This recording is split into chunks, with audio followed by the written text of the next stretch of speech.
Nós temos a percepção no Brasil, claro, que a ocupação do nosso território é uma ocupação desordenada, não só urbana quanto rural, né? Tem uma história aí de ocupação e de apropriação de áreas na área rural, em função dos senhorios, em função das sesmarias, em função de se transformar em latifúndios, né? Então, a questão da grilagem é algo secular no nosso país, né, institucionalizado até em alguns estados. Por que eu falo institucionalizado? Porque cartórios fazem isso em muitos lugares, pessoas e homens muito poderosos fazem grilagens de terra no nosso país secularmente, então isso gera uma insegurança da propriedade. Essa insegurança ela não é gerada, e aí a gente precisa trazer de um português muito claro, a insegurança jurídica da propriedade não é trazida pelos vulneráveis, e sim pelo desrespeito a como a terra no Brasil e a ocupação fundiária no Brasil ela se dá, né? Então isso, né? Então essa não organização fundiária no país, ela gera esse estado de insegurança, né? E isso nunca foi efetivamente resolvido pelo Estado brasileiro. Então, o Estatuto da Terra, que remonta ao século XIX, ele nunca foi efetivamente obedecido, né? Então, até para as áreas, por exemplo, litorâneas, se respeita um pré-amar, né, do século XIX que não existe mais, com questões trazidas às vezes em direito civil que já são absolutamente ultrapassadas. As coisas não são conversadas como elas efetivamente são, né? E sim dentro aí nessa área do direito, um ideário que alguém elaborou, né? Que, enfim, em algum momento, mas que não cinge a realidade. Então, o Código Civil, daquilo que se repete do século XIX, né, muitas regras administrativas que remontam ao século XIX, elas não encontram guarida na realidade atual. Nesse aspecto, o direito urbanístico ele é um soco na boca do estômago desses segmentos e de alguns institutos que ainda permanecem no direito brasileiro. E por que eu estou falando isso? Porque o direito urbanístico ele tem a seguinte DNA: se não for trabalhar com a realidade, não dá certo. Então, existe uma série de instrumentos que são absolutamente recentes no direito brasileiro, né? O direito urbanístico é um ramo recente, se for falar em direito, né? E que focam a realidade e o status quo de como as cidades e as áreas urbanas efetivamente são, né? Então, tenta-se atingir como é que podemos estabilizar, trazer maior segurança jurídica, estabilizar relações, trazer questões de dignidade de uma maneira muito concreta, né? Então, há uma dificuldade de permeabilidade, né, no sistema e na forma, né, de pensar sobre o que é efetivamente uma propriedade no direito brasileiro. Nem de longe os civilistas tradicionais conseguem entender os instrumentos de direito urbanístico, né? Então, são poucos que se abrem para entender do que se trata, vocês vão ter um pouco desse panorama. Então, o próprio texto constitucional, ele é muito arrojado. Então, a leitura que se deve fazer do texto constitucional, eu gosto sempre de pensar e trazer dessa forma, tem que ser lido de forma coerente e não conveniente. Qual é a diferença entre um direito, né, e um sistema jurídico que nós lemos de maneira coerente ou conveniente? Conveniente, eu pego aquilo que eu quero entender e vou tentando achar no direito as bases que possam costurar a minha conveniência. Se minha conveniência muda, eu mudo o meu jeito de ler o direito. Então, ele não se sustenta com o tempo. Agora, a forma coerente é eu saber quais são as premissas, quais são os valores, quais são os princípios, quais são os objetivos, não é? Quais são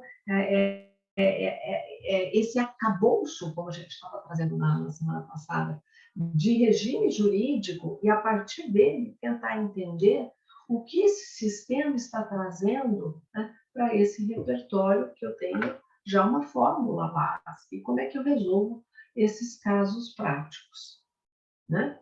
Então, o que a Constituição traz sobre a propriedade? E temos que fazer uma leitura coerente.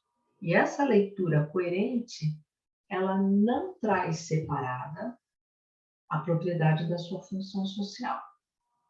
Essa é uma premissa. Essa é uma premissa. Não adianta ler o direito de propriedade como se não precisasse respeitar a sua função social. E guardem bem isto, porque a função social, é claro, nós vamos ver a questão do descumprimento, mas é a base valorativa para uma série de instrumentos que vocês vão ver que agora existem.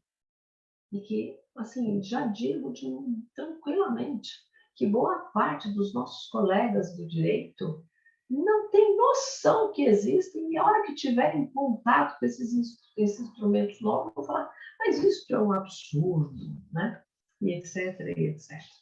Então, dentro disso, né, dessa propriedade que está grudadinha ali, ó, até o inciso do artigo 5º está junto, né, um depois do outro, né, vem justamente, e aí trazem de novo como princípios da ordem econômica. Tem a propriedade e tem a função social da propriedade. Olha só. Então, precisamos fazer uma leitura coerente e não conveniente. Não adianta só ficar pegando direito de propriedade, propriedade, propriedade, propriedade, e aí eu leio do jeito que eu quero. Está lá, ó, grudadinho. Está no mesmo DNA da Constituição Federal. Né? E aí, deixa eu pôr aqui, pera lá, vamos lá. Né?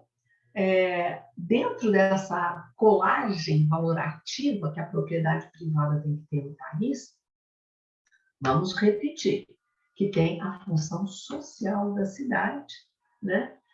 Que já trabalhamos a semana passada, mas é só para a gente poder esquentar os motores, e dentro dessa função social da cidade, que é a cidade e o planejamento urbano tem que ser trabalhado, planejamento, vimos a semana passada, diferença de plano e planejamento, então esse planejamento que redunda e que resulta num plano, ele tem que ser visto de maneira a harmonizar as funções da cidade e a harmonizar as funções de cada propriedade.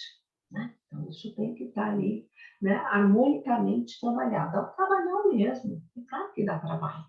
Né? Vários profissionais, diagnósticos, fala com a população, os gestores públicos terem capacitação para isso, ter disponibilidade íntima. Né? O gestor público tem que ter disponibilidade íntima para falar com a população, se não entra para um ouvido, sai para outro, faz o protocolo formal de consulta popular, de instrumentos democráticos, mas não assimila isso dentro da estrutura de planejamento. Então, diante daquilo tudo que a gente já está conversada, e aí faz aquela conexão, para respaldar mais uma vez, dessa função social, a propriedade, vai estar lá no plano diretor. Então, só para reforçar que não devemos jamais desanexar a função social da propriedade.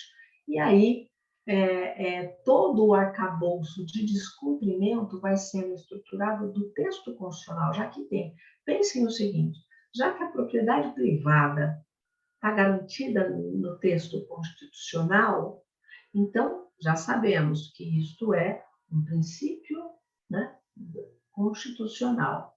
Né? Só a Constituição excetua a própria Constituição. Então, precisa estar no próprio texto constitucional a exceção ao direito de propriedade. Então, se é assegurado o direito de propriedade, não é? Então, justamente a ruptura do direito de propriedade tem que estar previsto lá em cima, também no mesmo parâmetro, porque senão seria inconstitucional. Então, a desapropriação está lá. Eu preciso estar com toda a estrutura legal, formal também, né? No seu repertório, nesse desencadeamento, até para poder excetuar. No caso do cumprimento da função social, então, o que existe? né? Está lá. Propriedade, função social, plano diretor. Não cumpriu o plano diretor, descumpre a função social, então não garante a propriedade privada. É o que a gente fala de raciocínio tautológico. Vai para cá e depois ele volta exatamente no mesmo sentido. Tem propriedade, cumpre a função social que está no plano diretor. Estabeleceu no plano diretor, descumpre, então descumpre a função social, não garante o direito de propriedade. Para que isso aconteça, o plano diretor tem que ser na forma da lei, na natureza jurídica de lei, tem que estar prevista a área em que essa propriedade está, que pode ser toda o perímetro urbano, mas existem planos diretores que não colocam toda a área urbana para cumprimento da função social. Já vi isso, e aí tem que ter suas motivações, seu diagnóstico, por que inclui ou não inclui determinada área. E no final, né, a fazer com isso, então tem que estar tudo com natureza jurídica de lei e tem que ter, na base da fiscalização, tem que ter uma lei municipal que fala como é que isso vai se dar, para poder chegar na fiscalização do descumprimento e poder chegar nessa exceção, né? Bom, dito esse desencadeamento, o que significa isso? Por que o Constituinte, a Constituição Federal, tem todo esse rebusqueio? Por que o Estatuto da Cidade trouxe lá uma série de coisas? E, como eu falei, sugiro que vocês batem os olhos, deem uma lida lá no 10.257, Estatuto da Cidade, né? E por que isso tudo acontece? Então, eu comecei a noite de hoje falando, né, dessa desorganização fundiária. Então, essa desorganização, ela traz um custo público muito alto. A verdade é essa.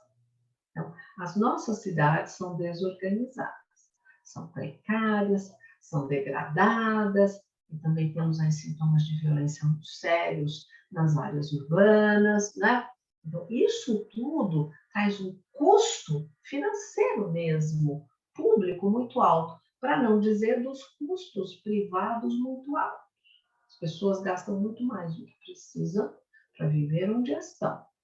É desproporcional, né? E quanto maior a área urbana, mais caro é viver naquele lugar, né? E não importa se você está em boas ou más condições de habitabilidade, sempre é um custo muito alto, né? E por que isso? Porque justamente há um processo de insegurança e de fragmentação na oferta disso tudo. Do lado do poder público, a desorganização dessa ocupação traz também como reflexo uma desorganização na prestação desse serviço, né? Então, do saneamento, do transporte, da energia, da oferta de prestação de serviços, como escolas, equipamentos de saúde, as relações de circulação e de transporte, mobilidade com relação aos eixos. Então, essa ocupação desordenada também instabiliza o próprio diagnóstico e a própria oferta de um plano nesse sentido, porque há uma instabilidade nesta ocupação, né? Na qualidade, na quantidade, né? Qualidade que eu falo é o tipo de uso, né? A quantidade, porque tem um perfil migratório muito acentuado ainda dentro do nosso país, dentro dos nossos territórios.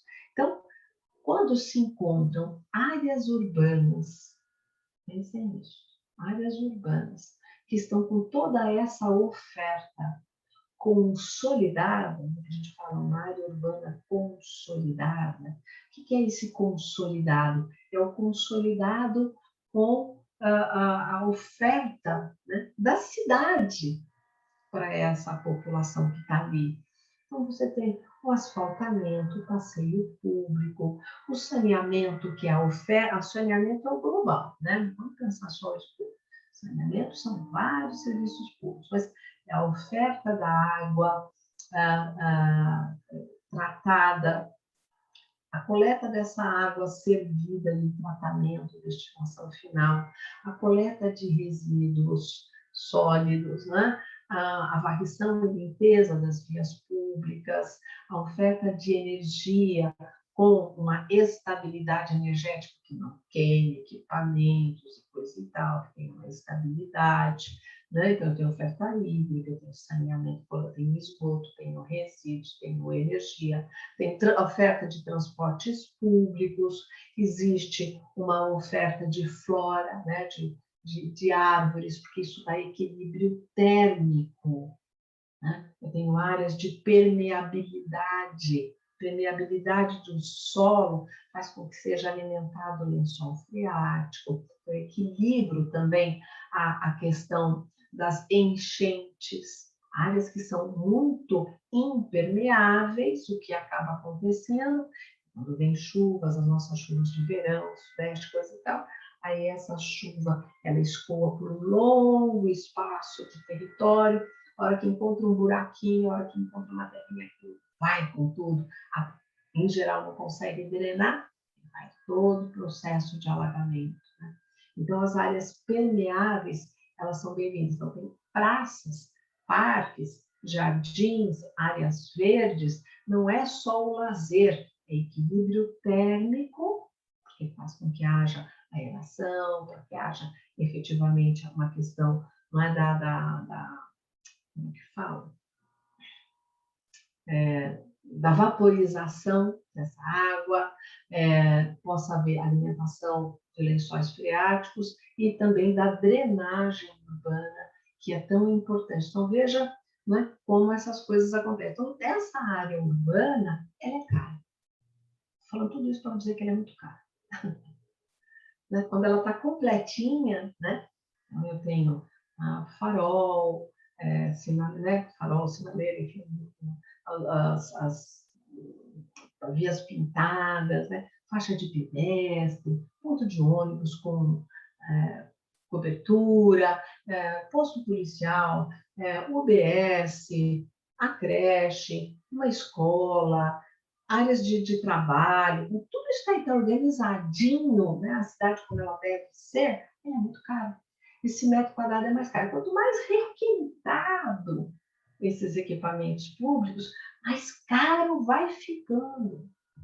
Então, propriedade imobiliária urbana privada é muito cara. Por quê? Porque ela sozinha é muito cara. Bom, então tá, a pessoa faz um lugar caríssimo, coloca coisas caríssimas numa área urbana absolutamente precária. Quanto vai valer esse metro quadrado? Então, o metro quadrado, ele tem uma referência àquilo que a cidade está ofertando para ele. Né? Então, há uma disputa, uma pressão de mercado imobiliário muito forte para que estas áreas do urbano consolidada, né, sejam apropriadas com uma relação de mais-valia muito intensa. E aí as pessoas não têm dinheiro. Aí elas não têm dinheiro para ficar neste urbano consolidado. E esta é uma questão muito séria nos projetos de urbanização. Quando vem um plano urbanístico que faz uma requalificação urbana, tem várias palavrinhas para dizer. Uma que é muito famosa, existem urbanistas que contestam, mas só para a gente poder entender. Existe esse processo de expulsão, que alguns falam que é a gentrificação. Que é o quê? Você faz a requalificação urbana da área, oferece ali os equipamentos, faz uma praça, já sabem as dimensões que uma praça pode ter, né? Faz ali um equipamento de energia, implanta a coleta de resíduos, melhora saneamento, né? Transporte, mobilidade, coisa e tal. Bom, aquilo que valia R$500 o metro quadrado, agora está valendo R$5.000 o metro quadrado. 10 vezes mais. Né? Quem é que vai conseguir ficar ali? Aí a pessoa que está lá, tudo vai subir. Daí o IPTU vai subir, vai ter um valor maior, aí vai ter uma pressão de mercado para as pessoas acessarem ali. Aí quem está lá vai ficar tentado a vender por esse preço maior e vai se vulnerabilizar morando numa área da cidade que está com aquela precarização, tem um resultado financeiro imediato, né? Mas no final desqualifica a sua própria vida. Então também tem uma questão cultural aí que acaba acontecendo muito séria, né? Dessa população em estado de maior vulnerabilidade nos projetos de requalificação, ou, quando não, também uma pressão imobiliária que fica insustentável para quem está lá. Então, por isso que essa frase está aí, a propriedade imobiliária urbana privada é muito cara. Não é por causa do preço do tijolo, é porque a oferta da cidade ali inteira para uma propriedade traz uma mais-valia para esse metro quadrado. E digo já de cara, de forma muito tranquila, que este preço é um preço que o mercado traz artificial. O mercado imobiliário controla, sim, com todas as garras e todas as ferramentas possíveis, um preço artificial, né, do metro quadrado nas cidades. Não é um fenômeno só no Brasil. No Brasil, nós temos uma história bastante séria a respeito disso. Por que eu estou falando que o metro quadrado é artificial? Por quê? Porque o mercado imobiliário ele retém uma parcela muito alta de imóveis vazios. Grosso modo dizendo, nas capitais brasileiras, entre 25% e 30% a 60% de imóveis vazios.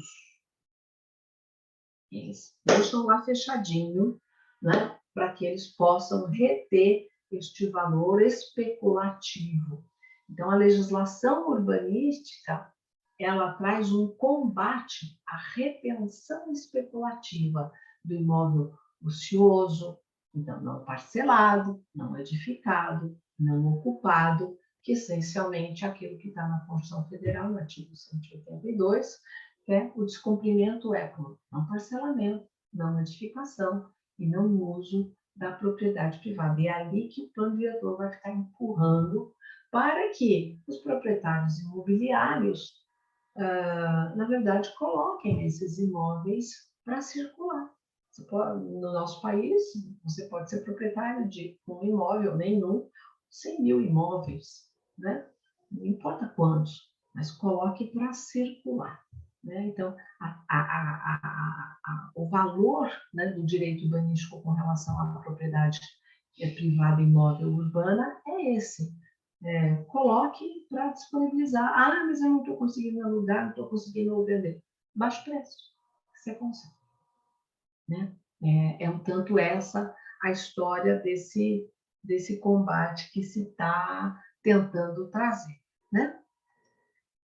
Bom, e aí, que é disso que eu estou falando, é exatamente isso, né? A infraestrutura urbana, que é esse urbano consolidado, é exatamente o que eu acabei de trazer. Então, o preço do metro quadrado é igual o valor investido em equipamentos públicos. Há uma perspectiva no Estatuto da Cidade em que o empreendedor, e já se entende isso em várias decisões judiciais, o empreendedor ele tem que ofertar os equipamentos que vão demandar pelo seu empreendimento.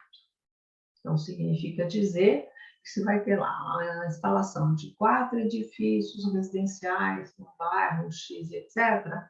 Então, o dimensionamento da utilização da energia, do saneamento, do resíduo gerado, etc., vai ter que ser incorporado nos custos daquele empreendimento, né?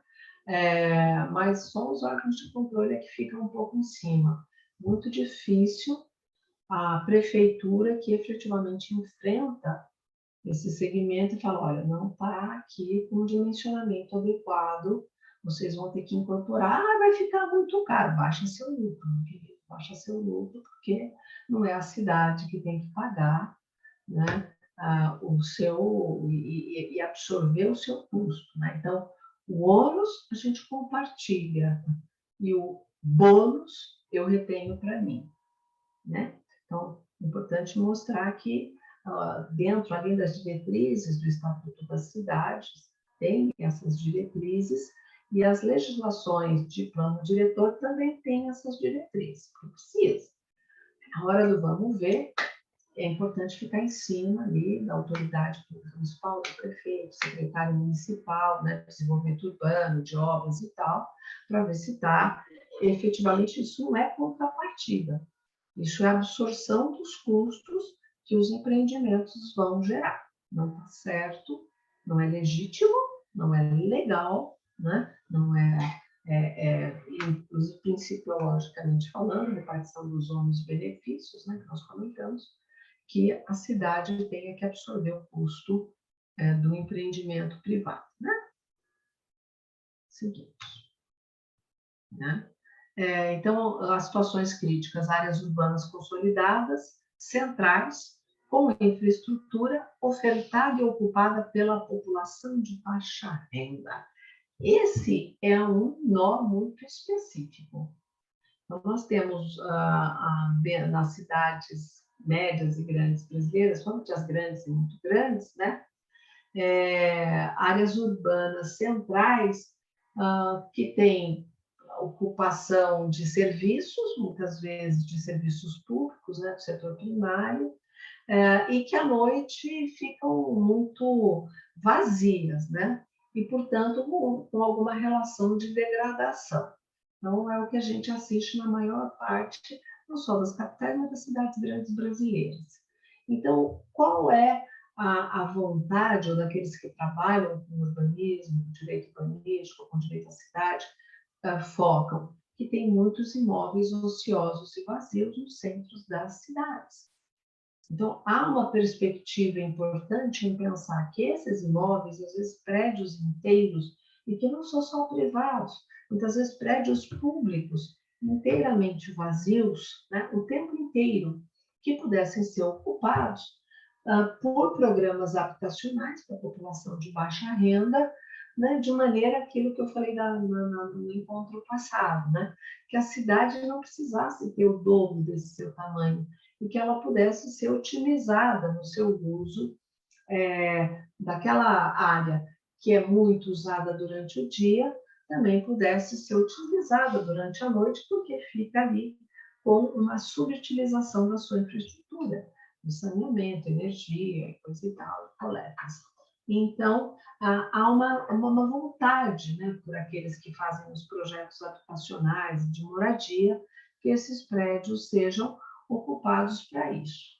E há uma resistência fenomenal do mercado imobiliário a deixar que esses projetos habitacionais aconteçam. É uma coisa incrível. E agora o que nós temos assistido é realmente o mercado imobiliário nas áreas centrais da cidade, justamente porque daí eles não vão precisar bancar, eles descobriram que eles não vão precisar bancar mais o custo da infraestrutura, porque já está toda lá, está ociosa ou está subutilizada, né? E aí é mais barato demolir os prédios antigos e construir aquelas torres imensas que eles estão construindo, com habitações muito pequenas. Em São Paulo, nós temos notícia de habitações a partir de 10 metros quadrados, com valor de a partir de R$10.000 um metro quadrado. Então, imagina aí um apartamento de 10 metros quadrados que custa R$120.000, né? Então, no centro de São Paulo já temos esse perfil. Mas resistindo de toda forma que sejam feitos para a população de baixa renda. Né? Só para lembrar, anos atrás, né, para a gente sair do dia de hoje, que era uma ZEIS, e, portanto, Zona Especial de Interesse Social, a área onde virou o Templo de Salomão, aí no município de São Paulo. Né? E houve uma parafernália jurídica, os lupes do Instituto Carpalo, né?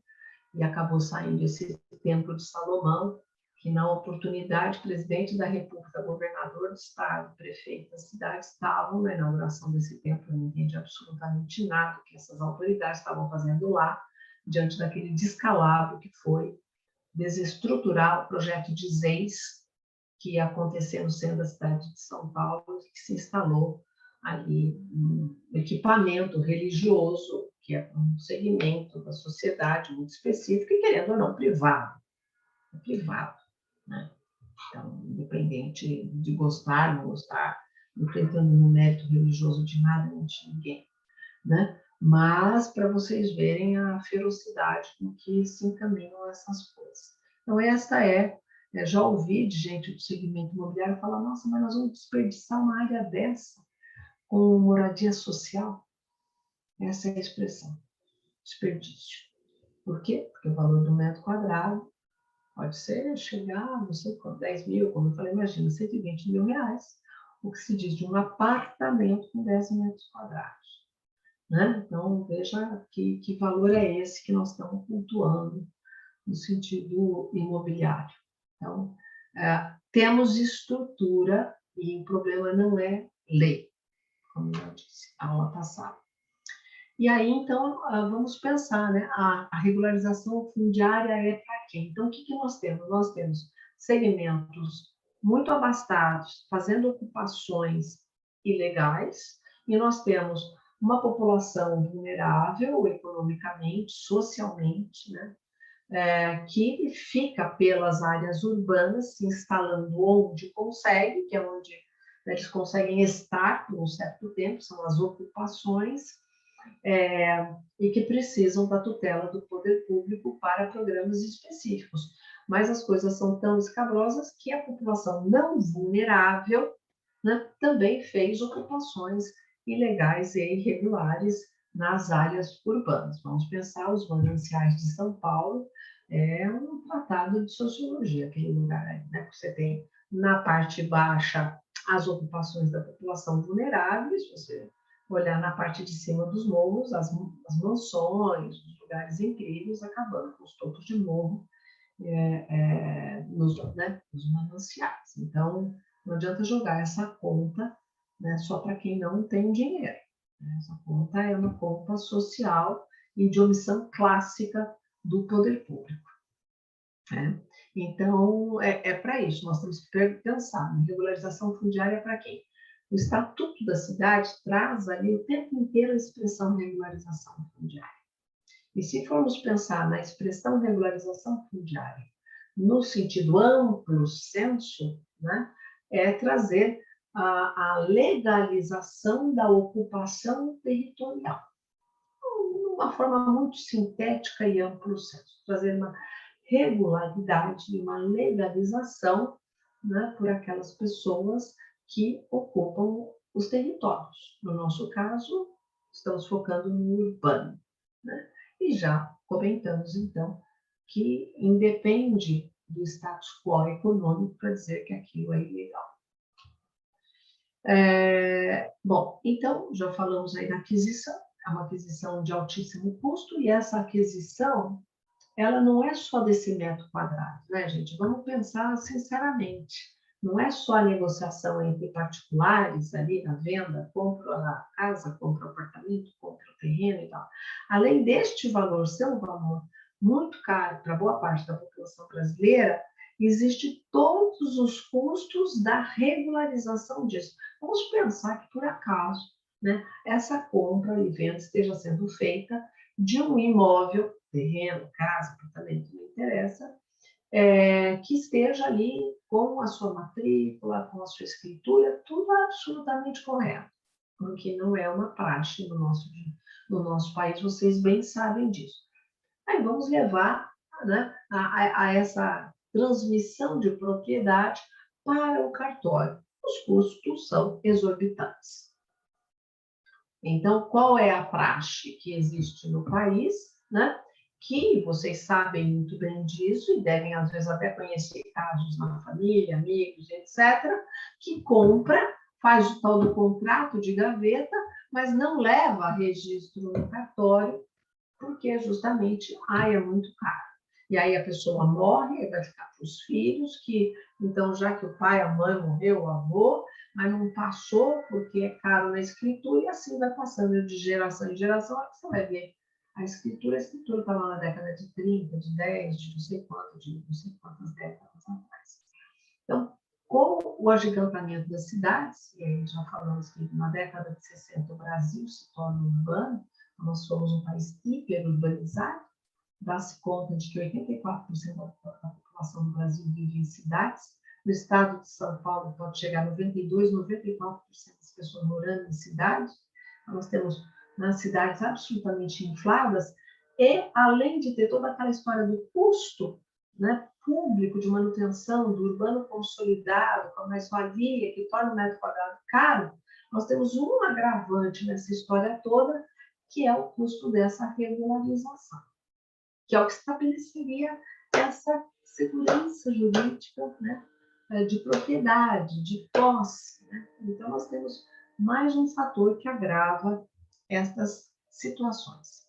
Então, o Estatuto ele traz lá nas diretrizes, no artigo 2º, a ideia da simplificação da legislação urbanística, que as pessoas entendam o que elas precisam fazer, porque esse é o primeiro passo. Parece que a legislação de regularização de propriedade, inclusive nos cartórios, né, não só de plano diretor, de aprovação de empreendimento, tanto a aprovação de uma simples obra, de uma reforma de uma casa, né, quanto uma regularização dentro de um cartório, é de uma linguagem absolutamente prolixa e que dá mil voltas. Né? Não convida ao bom cidadão, à boa cidadã, que queira deixar as coisas em ordem. O sistema empurra para a irregularidade. Uma coisa incrível, entendeu? Então, que como diretriz do Estatuto da Cidade, a simplificação da legislação, que tem que ser pelo menos essas duas pontas. Dentro das normas de cartório registral, quanto dentro de um plano diretor, essa simplificação. Veja, não é simplismo, não estou falando de simplismo, aquela simplicidade que pode induzir a erro, que tira expressões técnicas importantes, né? Mas há que haver uma forma de entender o que precisa fazer de maneira objetiva e clara. Né? Então, essa é a questão. Né? Unificação de dados, né? As bases de dados não combinam, as propriedades às vezes são vendidas 2, 3 vezes, aquela história, né? Terceiro de boa-fé nessa história é um negócio complicadíssimo, porque muitas vezes esses dados todos se sobrepõem, né? Isso tudo vai gerar uma diminuição de custo, deveria ser impingida uma diminuição de custo mais acentuada para isso, e aí também o georreferenciamento das áreas. Na área rural, não sei se vocês já ouviram falar do CAR e do CRA, né? A Adílio quer falar? Sim, professora. Boa noite, muito obrigado. É nessa linha que eu quero perguntar, porque a senhora falou da propriedade urbana, inclusive citou um espaço de uma igreja, o Templo de Salomão e tal. Na questão dos terrenos que eram do INCRA, por exemplo, ele é identificado como rural ou urbano? E, assim, nessa linha, há muitos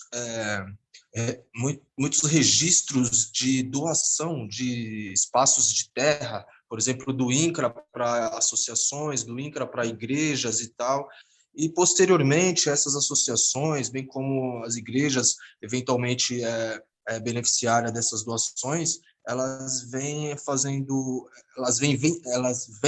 essas terras e muitas vezes inclusive por valores ínfimos, dos quais inclusive pode gerar indícios de irregularidades.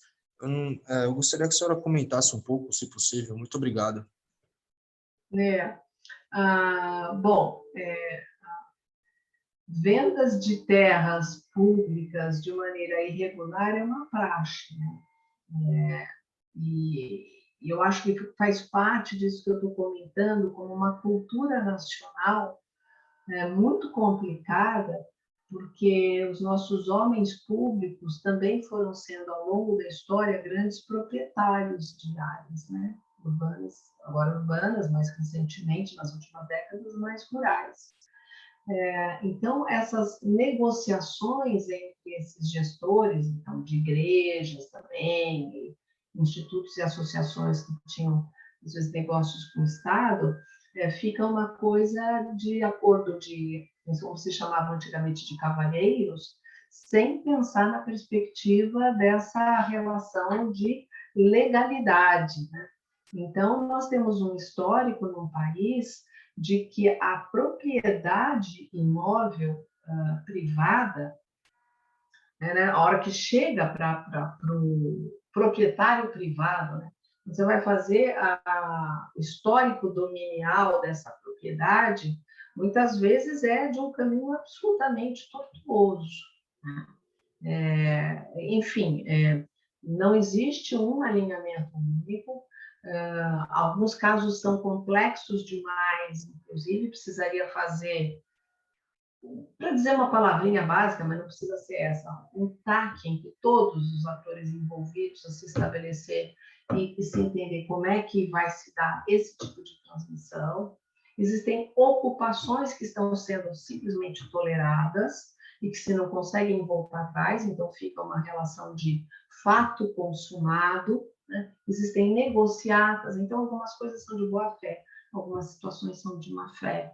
Algumas situações são porque na época em que isso aconteceu não havia instrumentos específicos. Algumas vezes foram acordos de cavalheiros, então foi feito com o padre da cidade que deixou construir a igreja, ou então a casa do pároco, né? Para dar um exemplo assim pequenininho dessa situação.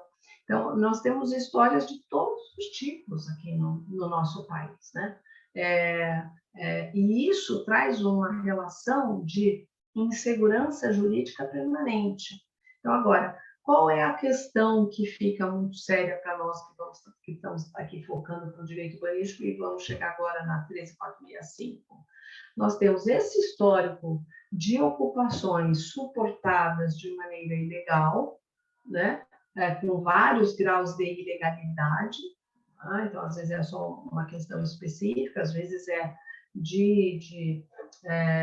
uma relação de conflituosidade fundiária, muitas vezes não tem conflituosidade fundiária. Então, a gente precisa olhar muito caso a caso de como essas coisas acontecem, quando vai se olhar um caso específico, porque não há um padrão, né? Não há um padrão. Conflituosidade ou não, né? Foi feito dentro de possíveis regularidades, mas sem se atentar com formalidades necessárias, ou foi feito na base de relações de má-fé, de aproveitamento, de benefícios indevidos, né? Então, é nulo na ponta ou é convalidável, né? Para trazer para uma linguagem mais jurídica.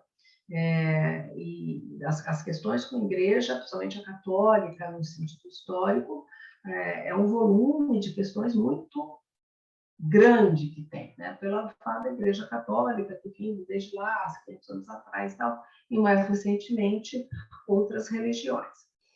No caso da ocupação das áreas urbanas, independente de toda essa instabilidade, o que precisamos chegar é justamente nas questões dos 4 eixos que estão ali no artigo 6º que nós falamos, né? Dos eixos da cidade, que é a moradia, o transporte, o lazer e o trabalho. Então, que é o eixo lógico dentro do planejamento urbano. E dentro disso, o Brasil é signatário desde 96 do direito à moradia como um direito humano. E, portanto, a partir de 96 é que isso vai sendo trazido para o Brasil como um eixo estratégico, que a moradia ela é mais do que a residência, ela é mais do que a habitação. A moradia é a habitação dentro do direito à cidade. O direito à cidade, vamos colocar resumidamente, é o urbano consolidado. Não adianta fazer casinha lá num lugar distante, onde essas pessoas que vão receber essas casinhas, esse conjunto habitacional, não têm acesso ao transporte, à educação, à saúde, ao trabalho, ao saneamento, à energia. Né? Quantas vezes a gente já não viu pelo país conjuntos habitacionais feitos despregados do tecido urbano e isolando aquela população numa realidade paralela. Então, isso é, para mim, um verdadeiro crime contra a humanidade, contra a dignidade. Com certeza, isto é. Então, aqui, para a gente trazer para essa nossa lógica dentro do direito urbanístico, o foco central dessa nossa conversa, ela necessariamente é o direito à moradia. Né? Quando chega ali, uma omissão permanente do Estado brasileiro, nas 3 entes federativos, né? E falo de todos os poderes também, executivo, legislativo e judiciário. Então, assim, é uma missão total do Estado brasileiro, né, a não olhar para a população real, não a ficcional, e perceber o que está acontecendo com a população. Né? E entender quais são os fenômenos sociológicos, urbanos, e, portanto, todas as outras consequências que acontecem. Então, não adianta criar, como eu estou falando, uma realidade paralela, deixando de construir lá 500, 100, 1000 casinhas lá longe, né? E colocar as pessoinhas lá como se isso fosse algo que cumpre uma função do Estado. Né? Para mim, isso me irrita e me deixa absolutamente nervada olhar para esse tipo de situação. Né? A chancela pública, cheque, entreguei 500 casinhas para as pessoas não morarem. Né? Isso não é moradia. Isso não significa o valor que o Brasil assinou em 96, em Istambul, na United Nations Habitat, na segunda Habitat, como direito à moradia. Então, os valores. Não é como diz os urbanistas, 4 paredes e um terreno. Então, essa irregularidade fundiária está na cidade. Né? Ela salta aos olhos, né, de maneira muito cruel com relação à questão da moradia. E esse fenômeno de encarecimento da propriedade privada pela cidade, com esse fenômeno todo que eu estou trazendo, porque vai ficando caro, etc., tem feito com que toda a nossa faixa socioeconômica, toda a nossa pirâmide socioeconômica, não sei quem está lá no topinho, né? Tem lá no topinho que a pirâmide do sistema econômico só vai acentuando o ganho de capital. Mas a sociedade, na sua estrutura, ela está, para ela se manter naquele nível de moradia, com aquele custo, está muito sacrificado. Né? Então, vai para o step down e está achatando. Então, o que a gente tem assistido na sociedade brasileira é as pessoas estarem ajustando no degrau de baixo, né, a sua moradia. São famílias que se unem e que não moravam juntas e estão aglomerando. Eu tinha um apartamento de 3 quartos, agora tem de 1 quarto, não sei quem vai na sala, ou vai morar mais distante, ou, inclusive, vai morar em comunidades, pessoas que não conseguem mais pagar aluguel, que venderam as suas casas, etc. Então, o elemento da moradia é um termômetro muito sério de como esse estado social está ou não enfrentando as suas questões. Né? E isso tudo que eu estou trazendo é o sistema do direito e do direito urbanístico que está trazendo ferramentas, né, para lastrear. E eu preciso aqui fazer uma parte que eu acho importante, e depois aqui o pessoal do curso, se quiser, eu posso passar esse texto para vocês, porque é onde eu posso fundamentar isso melhor. Eu vou fazer só essa parte, senão fica parecendo que eu estou abrindo uma janela que eu nunca mais vou voltar, né? Veja, é entendido pelos estados, principalmente depois da Segunda Grande Guerra, que um estado consegue ficar realmente em pé e funcionar e ser vigoroso se ele proteger a família. Proteger a família, e aí não estamos entrando no conceito de família, o Supremo, graças a Deus, avançou nesse conceito, né? Então vamos colocar os conceitos utilizados. Mas, de toda forma, se entendeu internacionalmente que a proteção à família faz com que o Estado prospere. Por quê? Porque você vai fazer com que, desde que é bebezinho, depois criancinha, depois adolescente, que as pessoas sejam saudáveis, equilibradas e produtivas. E que, portanto, se elas são produtivas, elas vão poder trabalhar e vão poder trazer este resultado para a sociedade, para o Estado. E não vão ser, então, tuteladas pelo Estado. Famílias destruídas, desregradas, né, vamos dizer, disfuncionais, trazem um custo alto para o Estado. Ok? Então, isso é entendido. E ao longo da segunda metade do século XX, vão sendo construídos avanços com relação a isso.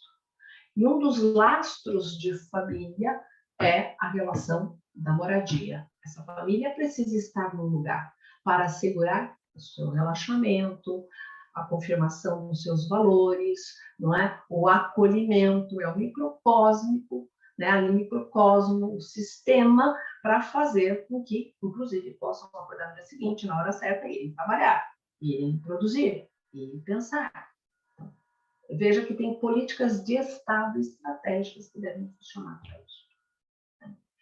E isto é espraiado no Brasil, signatário de todos esses tratados, desde o final da Segunda Grande Guerra, em seguida, uma série de coisas, né? E que se entendeu, no final das contas, na lei Minha Casa Minha Vida, que veio isso de maneira explícita, que dentro desta proteção, no caso Brasil, no caso populações de comunidades, de ocupações vulneráveis, que, por exemplo, o contrato da Casa Minha Vida, só para vocês terem esse exemplo, teria que ser com a mulher.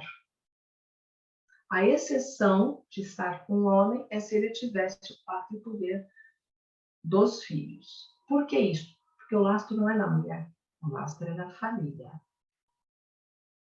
Então, só para dar um pequeno exemplo. Então, por isso que eu vou jogar toda a nossa conversa nesta lógica, para vocês entenderem a lógica de todos os instrumentos que estão sendo trazidos.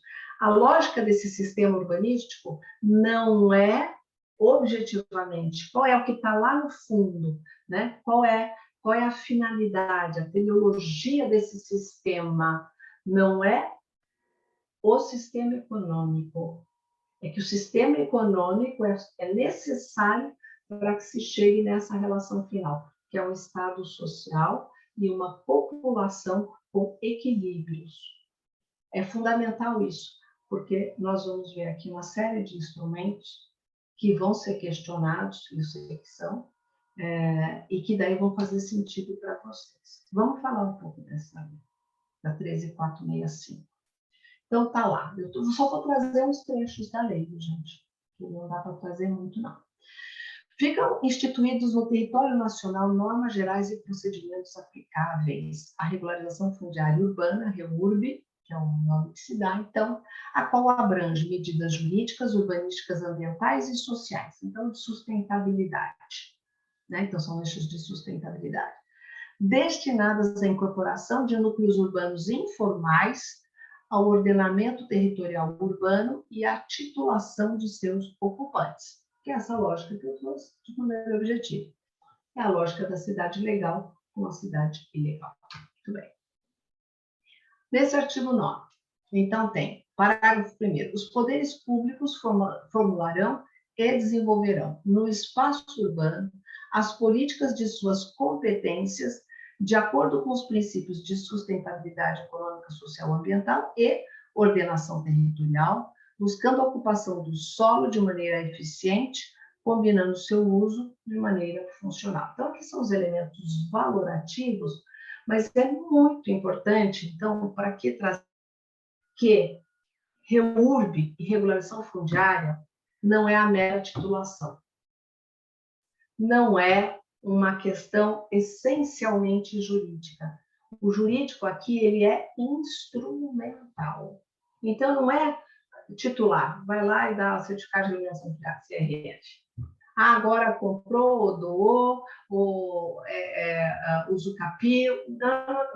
Não é isto, né? É uma ideia de colocar uma inserção deste núcleo urbano informal dentro de uma situação de urbano consolidado, em que algumas coisas necessariamente têm que ser trabalhadas.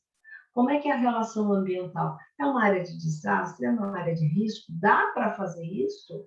Aqui era um aterro sanitário, era um lixão, né? Dá para fixar essa população aqui, né?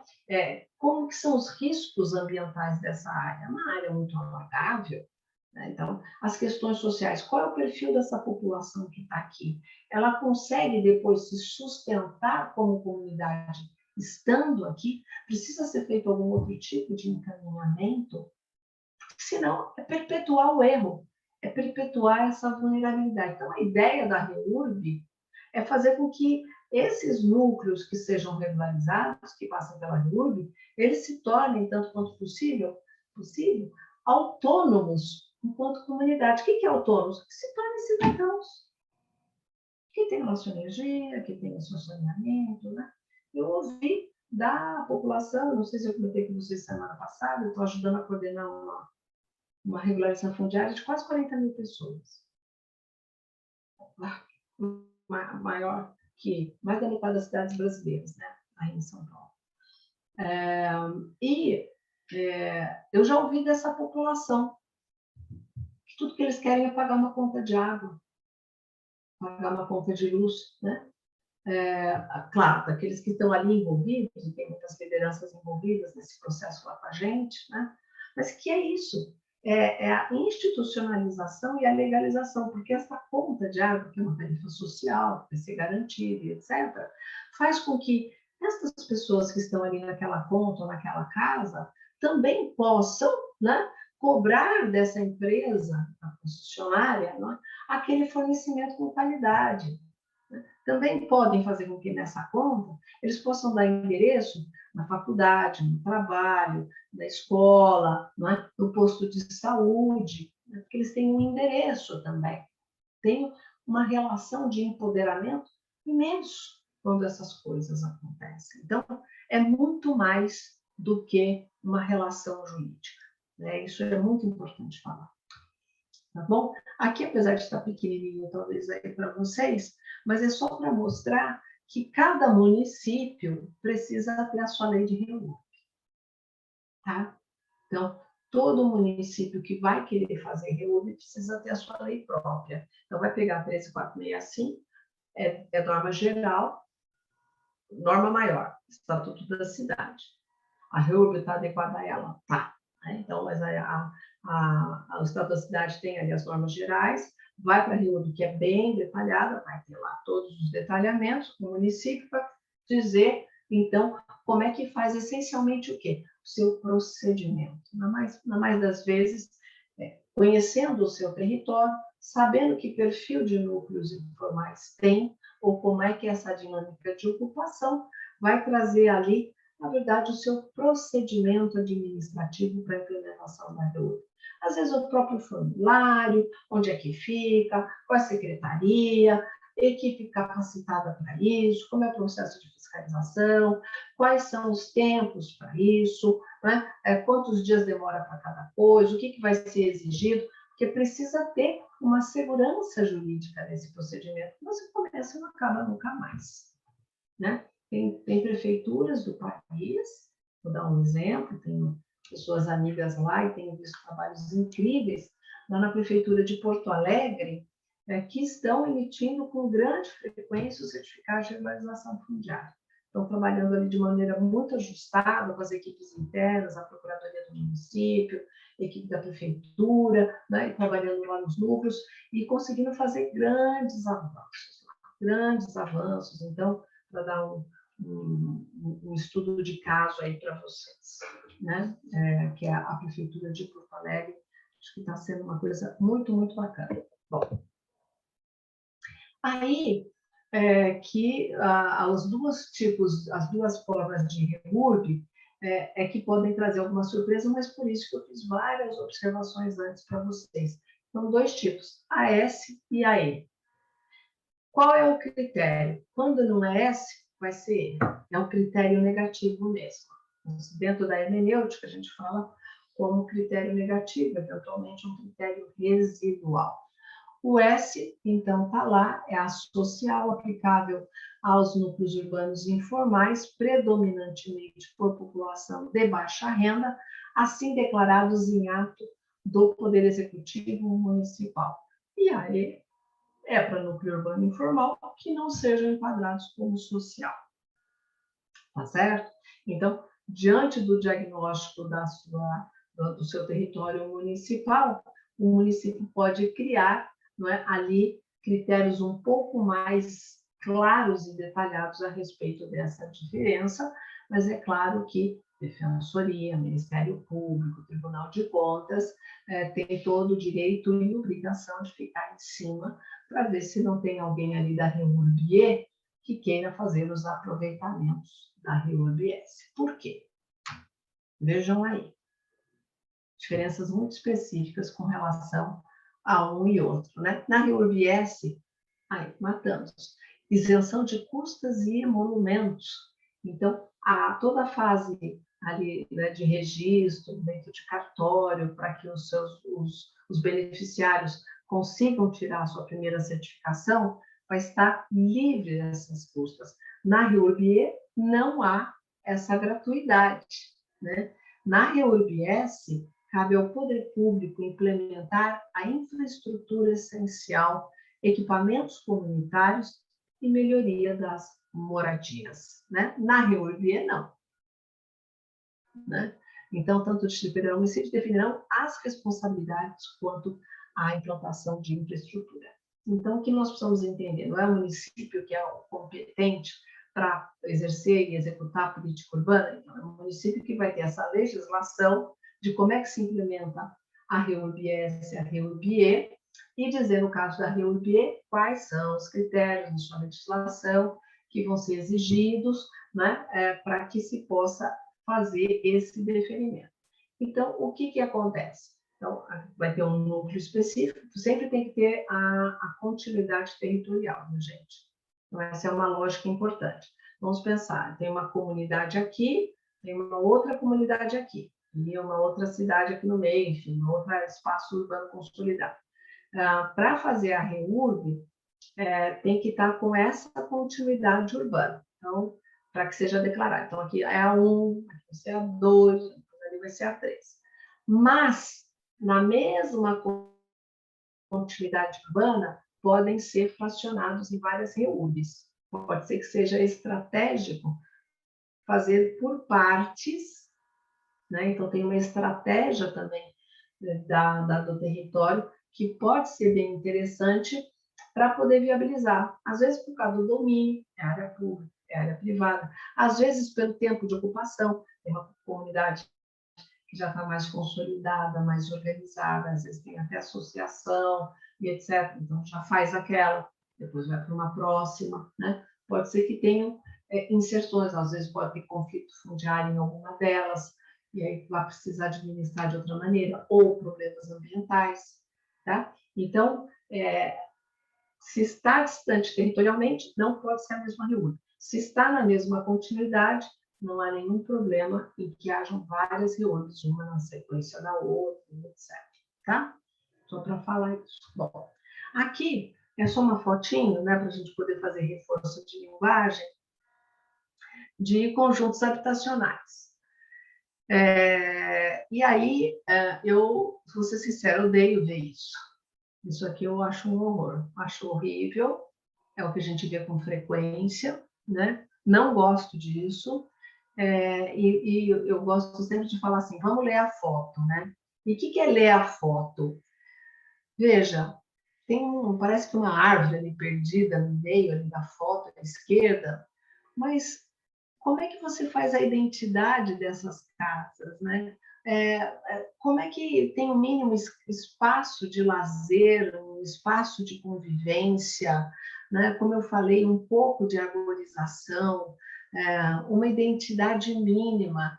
Será que precisa ser desse jeito, né? Será que porque a moradia social precisa ser solapada todas as perspectivas de ter uma identidade de bairro dessa comunidade? Será que não era possível perguntar para essa população como eles gostam de viver? Né? Será que precisa estar desse jeito? Será que não poderia, estou inventando, não é só para dizer, será que não poderia ser 4 e 4, uma de frente para a outra, e às vezes, de vez em quando, não ter uma casa ou duas para poder ter ali um espaço mínimo?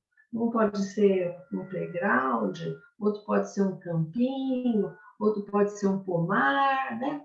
Será que precisa ser desse jeito? Será que ia falir o empreendedor se ele deixasse de fazer 10 casas? Né? E aí, na sequência, aquele volume de prédios. Né? Como é que essas pessoas vão transitar e vão se reconhecer?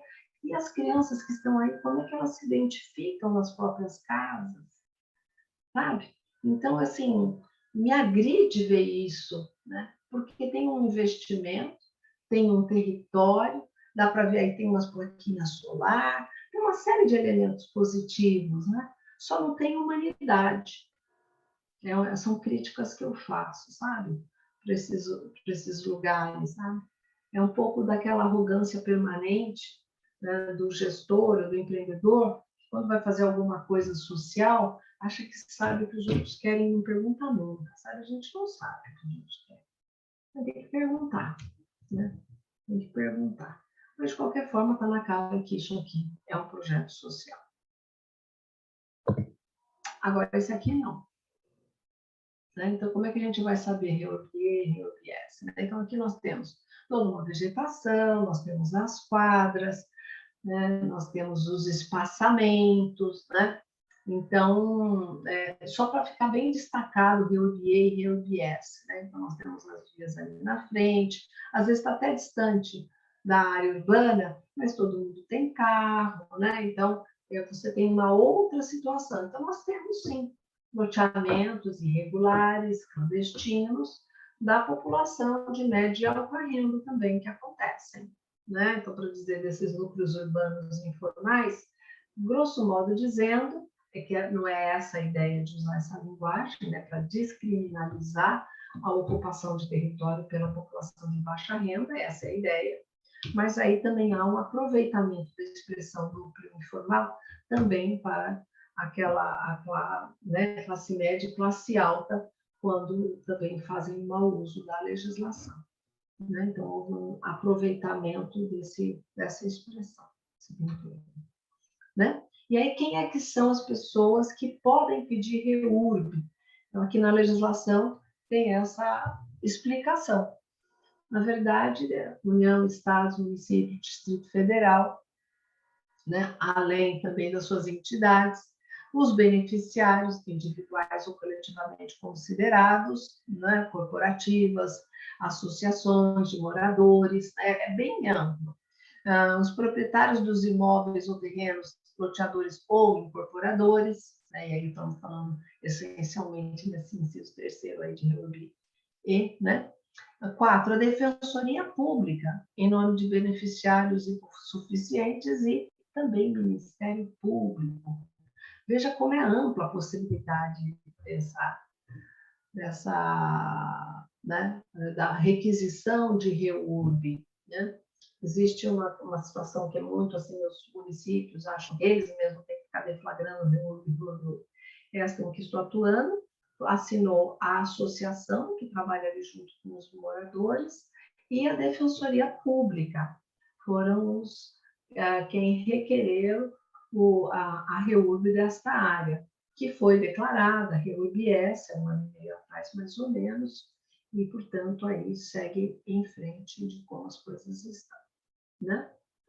Então, veja só para vocês verem como é. Agora, depende do tipo de REURB para saber quem é que pode requerer, claro. Então, a defensoria não vai poder requerer para REURB, assim como incorporadoras imobiliárias não vão poder requerer para REURB-S. Né? Então, tem que prestar atenção com relação a isso. Né? Aqui, esse parágrafo primeiro, é uma certa cautela nessa informação. Os legitimados poderão promover todos os atos necessários à regularização fundiária, inclusive requerer os atos de registro. Aqui está falando poderão e não deverão, o que significa que aqueles que estão ali na parte anterior, né, quando eu trouxe para vocês, ali, né, os incisos, dependendo da legislação municipal, pode estar explicando quem é que vai fazer o quê. E quando é declarada a REURB, vamos pensar S ou E, né, a autoridade municipal, ela vai dizer quem é que vai ter que fazer o quê. Então, esse poderão significa, na verdade, né, trazer um elemento discricionário para que cada município descreva quem tem que fazer o quê. Então, se é a Defensoria Pública, é da Defensoria Pública que vai ter que sair todos os equipamentos que vão ser instalados ali na REURB-S, não faz sentido, concorda?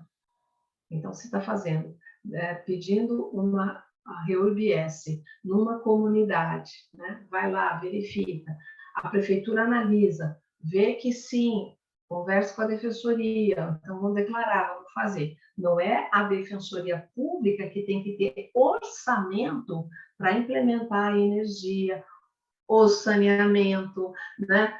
O levantamento fundiário, o plano altimétrico, a selagem de lotes, o levantamento social, percebe? Então, nem sempre aquele que solicita, daqueles legitimados, é quem vai executar todos os atos. São muitos atos para a gente chegar até o final. Então, ali na legislação municipal, e a hora que declara a REURB, é que essas competências vão sendo negociadas. Tudo certo? Muito bem. Então, só para vocês terem uma ideia, aqui é uma sequência muito... Por favor, a senhora falou que a Defensoria Pública é uma das legitimadas para atuar num determinado caso específico. O Ministério Público também é um dos legitimados? Tá aqui no inciso 5, ó, é assim. Tá? Então, no artigo 14 tem os legitimados. Então, tem Defensoria Pública e tem Ministério Público também. Tá? Agora, no 4 está escrito Defensoria Pública em nome dos beneficiários hipossuficientes. Faz essa observação muito objetiva, o que significa só REURB-S. Esta expressão não está para o Ministério Público. Por quê? Porque talvez, pela própria defesa do Ministério Público, talvez ele veja situações em que valeria a pena promover uma REURB em função do problema ambiental que está naquela região. E aí, como quem é de uma REURB que vai ter que arcar com os custos da infraestrutura, então, entendo que o Ministério Público possa pedir REURB numa determinada área para forçar aquela população que é classe média ou alta, né, a instalar a infraestrutura necessária até pelas questões de danos ambientais daquela área. Não é o Ministério Público que vai bancar isso. Entende? Mas aqui no caso da Defensoria, só para a população hipossuficiente. Tá bom? Bom, então aqui, né? Aqui para a gente ver uma sequência básica de REURB. Caracterização da área, como eu falei, as questões ambientais, é inclinado, né? Inclinado na parte do rio, é várzea, está do lado da rodovia, tem árvore, não tem, como eu falei, às vezes era um lixão, não pode, tem que verificar as questões da área.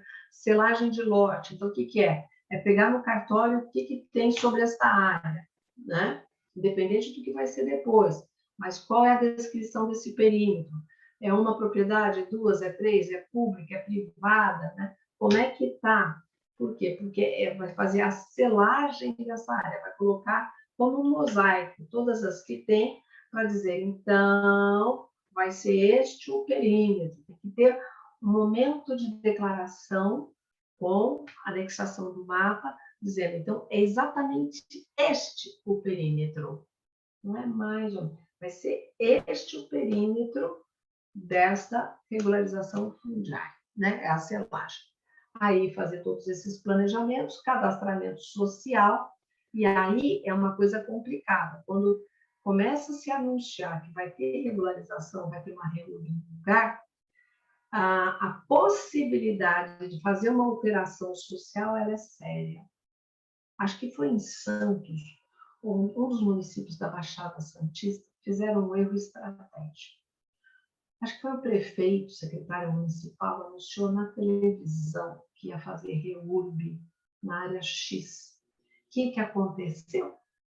Houve uma invasão naquela área. A população migrou para aquela área e houve um descontrole absoluto do que ia acontecer e ele acabou abortando a missão. Então, assim, se uma coisa é estratégica, é tentar deixar tudo da forma mais sigilosa possível, justamente para não incitar a população, já que nós temos um volume muito grande de vulnerabilidades, né, no nosso país, em áreas metropolitanas, para que se possa, na hora que chegar no cadastramento social, conseguir fazer o cadastro social de quem efetivamente está lá, né? E não de alguém que chegou há um mês, ou há 2 semanas, ou não sei o que lá, para ver se aproveita e fica lá também. Isso vai se estabilizando, né? Esses lugares. Então, aí os estudos, audiência pública, não é que é uma audiência pública, né? São etapas só. Pode ter quantas quiser, e consultas, debates. O ideal é que tenha muitos momentos com a comunidade, com as lideranças da comunidade, para que eles, né, vão se apropriando do que está acontecendo ali, né? Esclarecimentos, vai diminuindo a margem de insegurança dessa população, porque ficam muito inseguros, muito aflitos, acham que vão ser removidos, acham que vão ter custo, né? Ou já querem vender a área antes de ter a titulação. Então, tem muitos processos ali sociais que devem acontecer, e dessa maturação social, né? Então, até que chegue ao final, na assinatura do certificado no cartório, né, que tem toda uma sequência a ser feita, tá bom? E os municípios, em geral, não liberam que se assine enquanto não tiver infraestrutura básica, ou seja, saneamento básico, energia, como é que vai ser organizada a questão da coleta, né, de resíduos, o que tem de transporte público, né? Então, é uma transformação mesmo que se pretende. Aqui, só para vocês verem, um requerimento, um modelinho, é básico, né?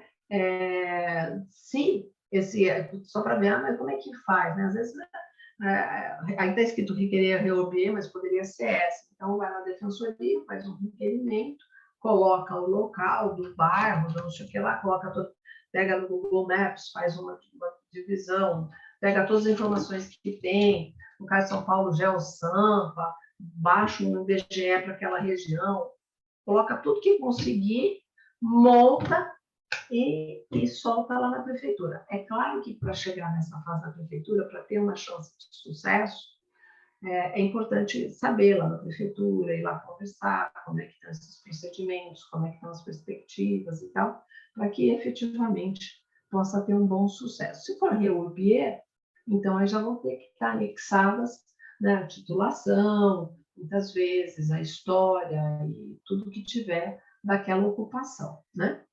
Mas a solicitação propriamente dita é muito básica. Tá vendo? Então, faz a delimitação, às vezes está lá no urbano consolidado de alguma forma, tem área urbana imensa, e aí identifica qual é. E é assim mesmo. Aqui não é. Né? A cidade está lá toda esparramada, a região metropolitana, mas tem que fazer um recorte de essa área aqui. E tem que bater um martelo. O quarteirão entra, esse quarteirão não entra. E aí é uma questão trabalhar com essa população, porque às vezes aquele quarteirão que não entra dá um trabalhão danado, né? Mas não adianta, senão não consegue resolver, né? Vamos falar um pouco dos instrumentos. Vamos começar quando eu falei para vocês, né, sobre o direito urbanístico e a realidade, né? Então, o direito urbanístico avançou com um número imenso de instrumentos, que aqueles que estão no direito já há mais décadas, né, muitas vezes os desembargadores e, né, gente de cartório há muito tempo, fica horrorizado com os instrumentos que aparecem por aí. Vamos direto aos conceitos, porque a própria lei traz conceitos e a gente consegue trabalhar um pouco melhor com isso. Então, esses são instrumentos muito recentes, por isso que vamos começar com eles, porque são instrumentos recentes no direito brasileiro, mas que eles têm esse foco. Eles têm foco de regularização fundiária, eles têm um foco muito sério em estabilizar a segurança jurídica de posse e também a propriedade, né? De maneira inédita. Então, eles são muito importantes. Uma delas é a demarcação urbanística quando é necessário. Muitas vezes ela é necessária. Porque, lembra que eu falei que tem que fazer um mosaico de leituras sobre aquele perímetro, que a gente fala selagem de perímetro? Fazer a selagem de perímetro, às vezes tem que fazer a demarcação urbanística. Vem lá e fala assim, então vai ser do A para o B, do C, do D, e faz essa leitura. É isto que vai ser. Quando tem alguma instabilidade, né, com relação ao que está numa escritura, às vezes essas escrituras, não sei se vocês já leram escrituras muito antigas, elas têm marcos, né, territoriais que não existem mais. A pedra, a árvore, o braço do rio. Não sei se vocês já leram escrituras antigas. E às vezes não tem mais aquele referencial, sabe? É uma coisa muito maluca, né? Então, essa demarcação urbanística desse procedimento ela é importante. Então, é administrativo, o que é ótimo, né? E aí tem que ser publicado para justamente fazer, dar oportunidade para terceiros de boa-fé que eventualmente falam, não, olha, você está invadindo o meu terreno, você vai fazer reurb, mas você está pegando aqui 200 metros da minha área, esse bico não é teu, seja lá o que for, né? Nós temos todos os tipos de possibilidades. Então, é justamente para poder superar a questão do terceiro de boa-fé, do processo legal, né? O direito ao contraditório, todos esses princípios que conhecemos na Constituição. Então, todos eles têm isso, né? A legitimação de posse é a legitimação fundiária, né? O de posse é um instrumento de uso exclusivo para a regularização fundiária. Então, veja assim, não pode ficar sendo tirado da manga a qualquer momento, né? Não é isso. Constitui ato do poder público destinado a conferir título, por meio do qual fica reconhecida a posse de imóvel objeto de reúbe, com a especificidade, com a identificação dos seus ocupantes, então a titulação, do tempo de ocupação e natureza dessa posse, o qual é conversível em direito real da propriedade na forma dessa lei. Segurança jurídica de posse. Às vezes, por qualquer situação, não é possível ainda dar legitimação fundiária, talvez vá demorar muito tempo. A legitimação de posse tinha no Minha Casa Minha Vida, não tinha na primeira versão dessa lei, foi incorporado de volta, porque tinha sumido na primeira versão. Então, veio e volta aí a legitimação de posse, porque pode ser um intermédio importante, que estabiliza a segurança jurídica desses ocupantes. Então, há um reconhecimento, uma oficialidade de que aqueles ocupantes, naquela área em que já está dentro de uma reurb, é reconhecido e titulado. Então, segurança jurídica de posse. A fundiária já é o avanço disso, e preciso fazer algumas observações. Vamos lá. A legitimação fundiária constitui forma originária de aquisição do direito real da propriedade, conferido por ato do poder público, exclusivamente no âmbito da reúbe, aquele que detiver área pública ou possuir em área privada, como sua, unidade imobiliária com destinação urbana integrante de núcleo urbano informal consolidado existente em dezembro de 2016. Então, o que é isto aqui, né? Então, veja a força dessa expressão. Por isso que eu falo, né? Se um conservador civilista lê legitimação, que é o conceito de legitimação imobiliária, arrepia a coluna de cabo a rabo. Né? Meu Deus do céu, o que é isso? Do poder público. Faz a prova disso. Qual é a base disso? Artigo 183 da Constituição Federal. Né? Se a gente for pegar esse fundamento, que é justamente, muitos leem como uso capião para o urbano, né? Que é o urbano, que é a moradia, que você não pode ter outro imóvel como o seu, essencialmente a moradia. Por que fala sempre essencialmente, ou majoritariamente, ou principalmente moradia? Porque nas comunidades, muitas vezes, né, há prestação de serviço junto com a moradia ou naquela comunidade. Né? São os pequenos prestadores de serviços ou de produtos. Que vende o bolo, a cabeleireiro, o barbeiro, o mecânico, a vendinha. Né? Então, é natural nas comunidades de baixa renda que haja, não é, as atividades econômicas juntos na sua moradia ou logo ali. Então, por isso que sempre fala principalmente moradia e tudo mais. Bom, essa é uma questão. A outra que aqui fala tanto pública quanto privada. Para quem já conhece o Estatuto da Cidade, lá tinha uma expressão no Instituto que era CUEM, Concessão de Uso Especial para Fins de Moradia. E era justamente a titulação da segurança jurídica de posse sobre área pública, porque havia um mito na cabeça de quem fazia conjuntos habitacionais ou tentava fazer regularização, né, de área favorizada, de ocupação, falando, se for área pública, não dá para fazer nada. Se for área pública, era sempre essa, e se esbarrava nessa questão. Então, desde o Estatuto da Cidade, como o CUEM, começou a aparecer instrumentos que fazem a regularização da posse, e aí no caso da legitimação fundiária, inclusive da propriedade, sobre área pública e que estão ocupadas, né, aí já há muito tempo. Qual é essa data? Por que essa data cabalística? Se for depois de 22 de dezembro de 2016, não pode. Por que uma data como essa? É só para poder pôr um marco temporal objetivo para que não haja incitação e ocupação, principalmente de área pública. É como se o poder público falasse, estou fazendo uma meia-culpa, eu não fiz a minha lição de casa, eu não fiz os programas habitacionais de maneira adequada e suficiente. Então, as áreas públicas em que eu não fiscalizei, assim como eu não fiz moradia, e estiverem ocupadas pela população de baixa renda para uso principal de moradia, então eu vou entregar minha área para ela. É essa a mensagem que tem embaixo disso, né? E por isso que coloca um marco temporal para isso. E veja, aquisição originária, se for privada também. Então, é jogado na caneta do poder público, a executivo municipal, ó, aqui, ó, isso aqui vai ser dado um título para você. É um procedimento complexo, né? Porque veja quantas etapas vai ter para que possa estar dentro da REURB, que faça o cadastro social, plano altimétrico, plano urbanístico, né? Para dizer que aquele lugar, naquela via, daquele jeito, etc., mora aquela pessoa e aquele quadradinho ali daquele espaço, abre matrícula nova. Então, agora isso daqui é teu, que são essas certificações, né? Além dos instrumentos que a gente já conhece, que continuam existindo, né? Uso capião, doação, compra e venda. Vocês ouviram falar do caso da Vila Soma? Vocês ouviram falar?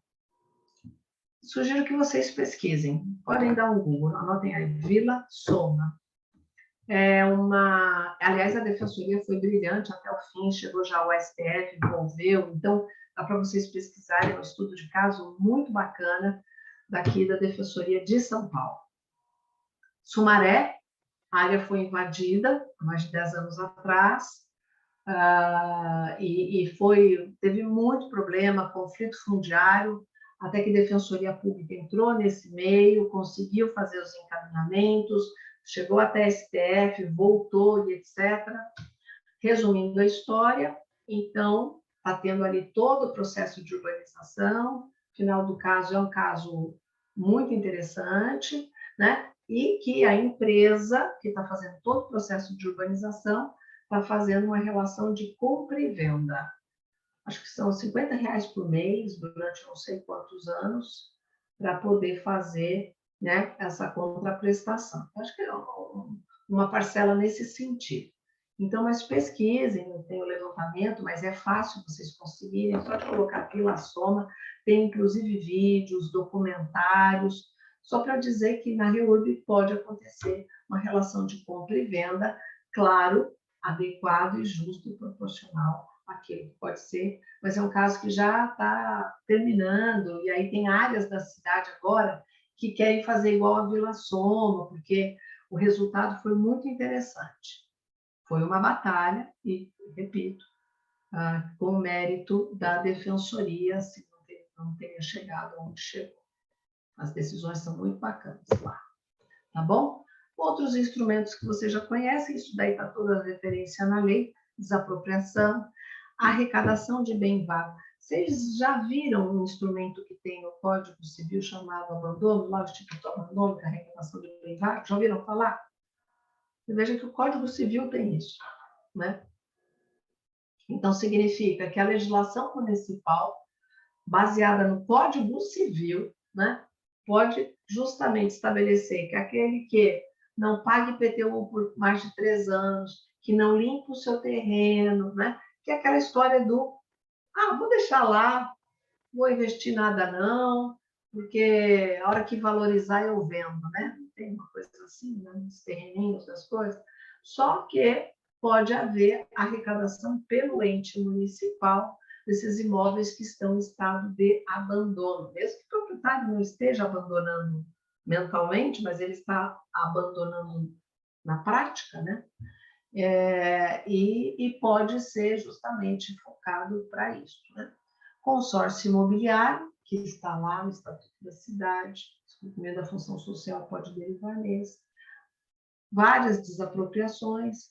Aí veja aí quantos instrumentos, gente. Preempção, direito de construir, né? Intervenção de poder público, requisição. Olha quanto instrumento que pode ser trazido aí para essa nossa situação. Eu vou deixar com o pessoal aí do curso essa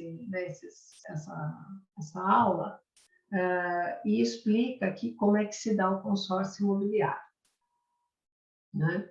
Que é aquele imóvel que está descumprindo função social, o proprietário fala, estou descumprindo, mas eu não tenho dinheiro para fazer nada.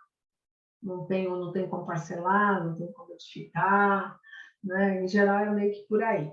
Aí faz um pacto, eu vou contar muito resumidamente, com o poder público fala, a tua área não me interessa.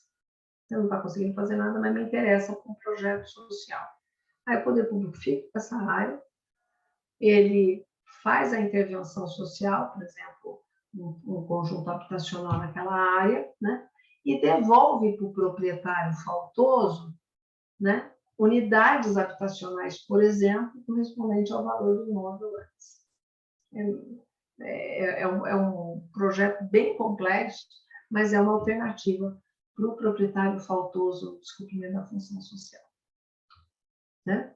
E aí, transferência do direito de construir, que é o impedimento de construir no coeficiente básico, no coeficiente A1, vem esse instrumento, que é a transferência do direito de construir, congela isso para algumas propriedades da cidade, e este volume pode ser negociado em outras partes. São instrumentos aí complexos. Além da alienação, concessão de uso. Para fazer essa referência para vocês, quando eu falei da CUEM, quando surgiu, em 2001, foi questionado judicialmente. Acho que por isso que não questionaram mais a legitimação fundiária. E é um caso paradigmático. Foi questionado aqui no TJ de São Paulo.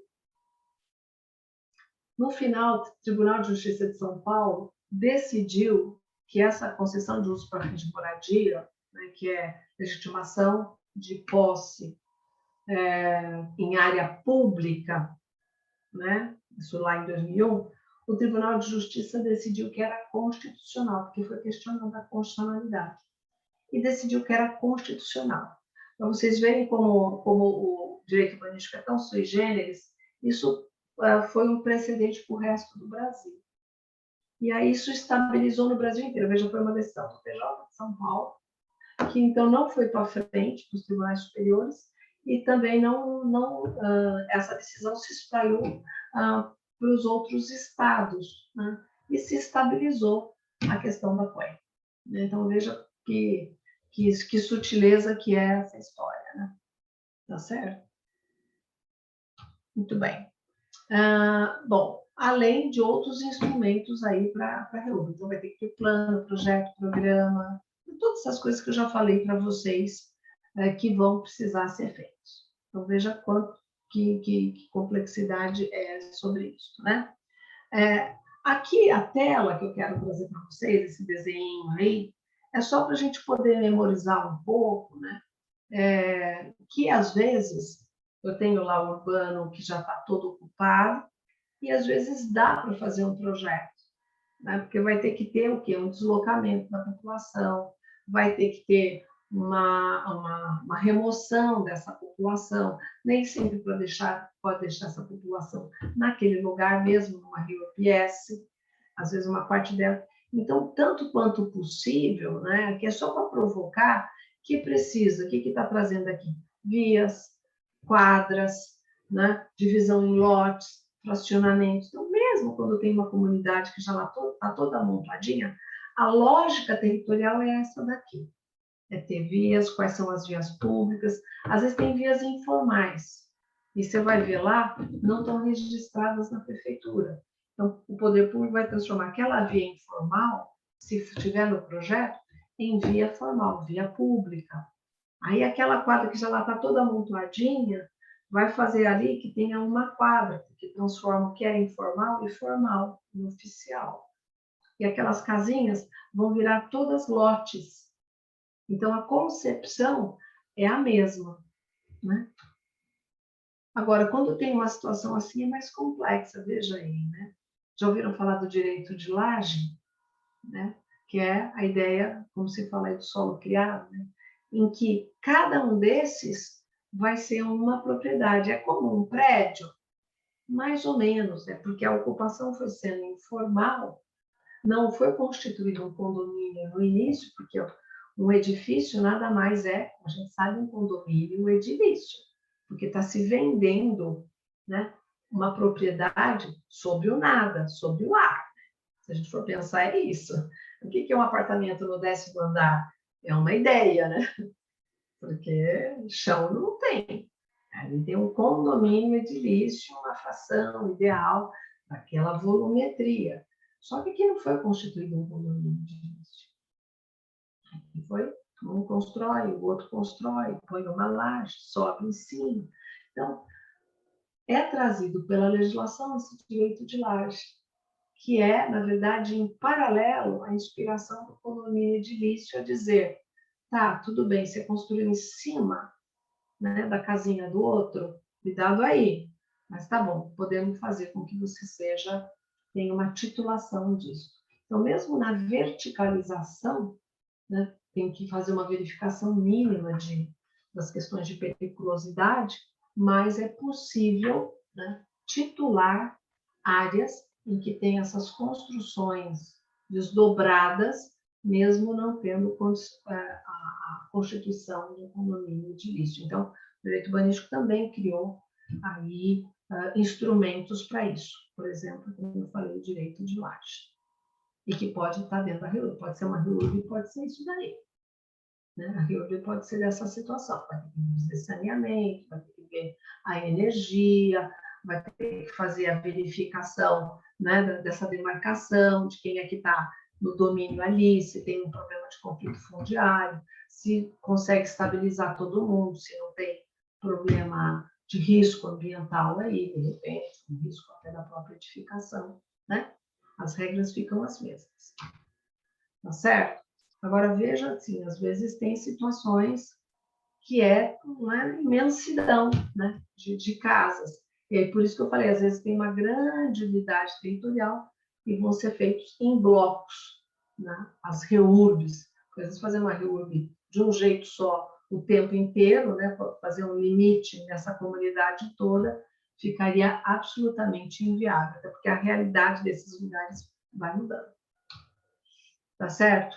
Ou em áreas que estão fazendo ocupação. Então, veja que aqui, muitas vezes pode ser uma REURB, né? Mas que está invadindo uma área verde. Às vezes, não, você vai ter que ser removido. Não é porque a pessoa pede que vai ter, veja. Os legitimados a pedir REURB, somente não significa que vão conseguir fazer essa regularização. Tá certo? Né? Aí um outro exemplo, aí num urbano muito menos adensado, né? Mas às vezes são esses loteamentos clandestinos que vão ficando, vai sendo ocupado, e aí fica no meio do caminho. Né? Então, eu estou falando de favela em centro metropolitano, mas eu também estou falando de ocupação em cidades pequenas e médias pelo país todo, né? Que pode ter uma área dessa que vai precisar de um projeto de REURB para poder fazer a legalização dessa ocupação. Né? Então, também áreas como essa podem ser objeto. Né? E aí, diante disso, né, só para a gente poder finalizar, conforme todas essas etapas vão acontecendo, é importante que haja interlocução, por isso que eu falei a palavra mediação, a interlocução entre os vários atores, a associação daquela comunidade, a prefeitura, uma defensoria, se tem Ministério Público, né, o cartório, né, as concessionárias que vão atuar ali no meio. Às vezes pode ser que tenham demandas judiciais para fazer algum tipo de ajuste, né? O trabalho no cartório ele vai ter que ser intenso e na parceria para que faça a translação para a criação de não sei quantas matrículas, vai depender de cada local, né? Então, tudo isso é um conjunto de situações que vai culminar como? Né? Vai culminar nessa certificação, que é a CRF, Certificação de Regularização Fundiária, com a titulação, né, de cada um desses núcleos, e essa comunidade, com essa certificação, já tendo os seus serviços básicos ali supridos, né?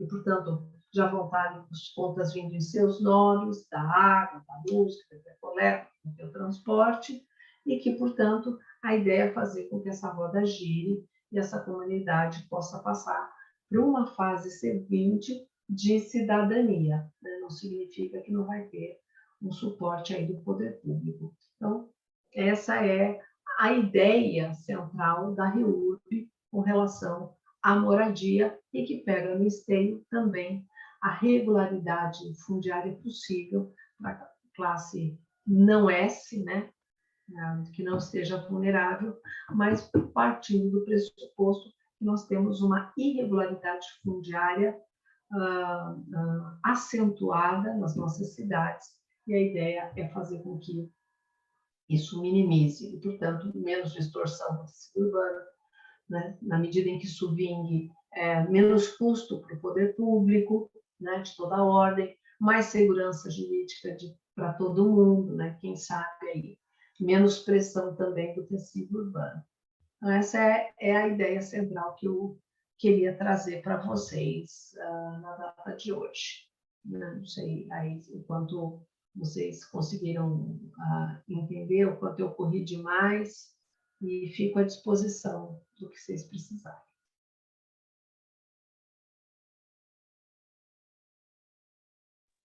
Professora, por favor, numa ocupação em que o Ministério Público atue e, hipoteticamente, consiga anular um negócio jurídico anterior, aquela terra é possível reverter em prol da função social para aqueles que já estão, os moradores, no caso, os ocupadores?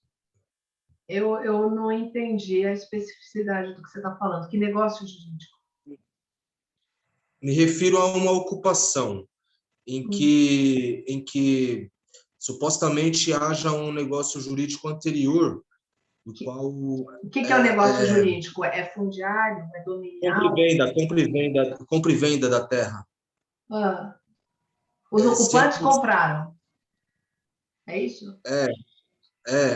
Aquele suposto proprietário anterior em que teve a terra ocupada. Se caso esse negócio jurídico anterior for anulado, cancelado, não sei, se é possível reverter aquela terra pela função social para aqueles moradores. Não sei se eu fui claro. Quase, deixa eu entender. Você está falando que é um loteamento irregular, clandestino? Um proprietário faz um loteamento e as pessoas compram, é isso? Ou não? Ou você está falando de... O que é compra e venda? Professor, eu gostaria de explorar um pouco mais a minha dúvida anterior, no qual, por exemplo, uma igreja ganhou uma terra a nível de doação do poder público e, posteriormente, tenha vendido para uma construtora, por exemplo. E antes que haja qualquer obra nesse imóvel, houve uma ocupação. E assim, como a senhora bem colocou, que tem casos muito complexos, eu vim desenvolvendo esse, né, talvez por base em outro caso que eu já vi antes, mas, assim, por exemplo, se o negócio jurídico anterior da compra e venda entre a igreja e a construtora for cancelado se aquela terra pode ser revertida para aqueles ocupadores, a nível de função social. Essa é a minha pergunta. Muito obrigado. A princípio, a premissa é saber quanto tempo esses ocupantes estão, como é que eles ocuparam e se eles são de baixa renda, né? E se eles estão ocupando para moradia. Então, a nossa legislação, ela traz algum ambiente de possibilidades, né? Que é isso que eu estou mostrando para vocês na semana passada e hoje, um ambiente de possibilidades de instrumentos e institutos para a população de baixa e baixíssima renda, né? Com relação ao elemento da moradia. E onde elas estão caracterizando nessa comunidade a moradia, existe a possibilidade de estabilização das pessoas nesse local, né? Se não houve uma reação do proprietário para uma situação de reintegração de posse, né? Se não há uma relação de conflito fundiário. Se não há conflito fundiário e a população está lá, quanto mais tempo ela tiver, mais isso vai consolidando como um direito passível de ser regularizado. Se há conflito fundiário, então é importante que o Ministério Público e a Defensoria se manifestem para verificar que tipo de direito essa população pode ter, se elas vão ter ali ou em algum lugar, porque o Estado garante, tem um arcabouço normativo para isso, que a população precisa de moradia. Se não vai ser ali, onde será então, né? Então, agora, quanto mais tempo passar da população estar numa determinada área, mais ela consegue ir estabilizando, né, o direito de permanecer ali. Então, se ela está um dia é uma coisa, se ela está um ano é outra, se ela está 5 anos é outra, né? Isso vai trazendo essa estabilização. Então, se ela está ocupando uma área, se ela chega a ocupar uma comunidade, não importa se é 100 pessoas, 1.000 pessoas, 10.000 pessoas, se elas estão ocupando finalidade de moradia, não possuem outro imóvel como próprio, estão ali para essa finalidade, porque não conseguem outro lugar, e vão se estabilizando, fazem ali suas casas, vão pagando as suas relações. Ali é de alguém, com certeza é de alguém, porque não é delas. Não é delas. Então, elas sabem que é de alguém. Quem é esse alguém? Não sei, pode ser o Estado ou pode ser o particular. Mesmo que seja uma igreja, é um particular. Quem não é Estado, é particular, né? E aí eles vão ficando, e vão ficando. A igreja recebeu da prefeitura e agora a igreja quer passar para uma incorporadora. E esse pessoal está ali já, vamos pensar, 2 anos, 3 anos, 4 anos. Aí a incorporadora vai vir e fala assim, eu quero tirar vocês daí, tem que provar que é deles. No caso do judiciário, para fazer uma remoção e dar uma reintegração, tem que ter titulação. Se não tem título de propriedade, né? Aí fica muito difícil. Então, o nosso tribunal é bem formalista, o que é um horror ainda, né? Nosso tribunal tem magistrados incríveis, mas ainda muitos como votos vencidos. É difícil chegar para os desembargadores a concepção dessa situação. Então, provou que tem título de propriedade, saiu na frente. Não é que consolida, mas saiu na frente. Se eles não tiverem título de propriedade, vai ficar muito difícil conseguir tirar essa população dali, né? No sentido jurídico da palavra. No campo dos fatos é outra história. Mas, juridicamente, título de propriedade nos nossos tribunais ainda tem um peso diferente. E por isso que eu falo, legitimação fundiária, um instrumento como esse, que a prefeitura pode dar, e falar, ó, a partir de agora, aquisição originária, você é o novo proprietário da sua área, independente de quem era, né? Acabou, aquisição originária. Então, é um instrumento muito forte, né? E que pode inaugurar e terminar essa confusão que você está trazendo. Era da prefeitura, que passou para a igreja, que vendeu para não sei quem. Se for legitimação fundiária e certificar, acabou qualquer discussão, aquisição originária.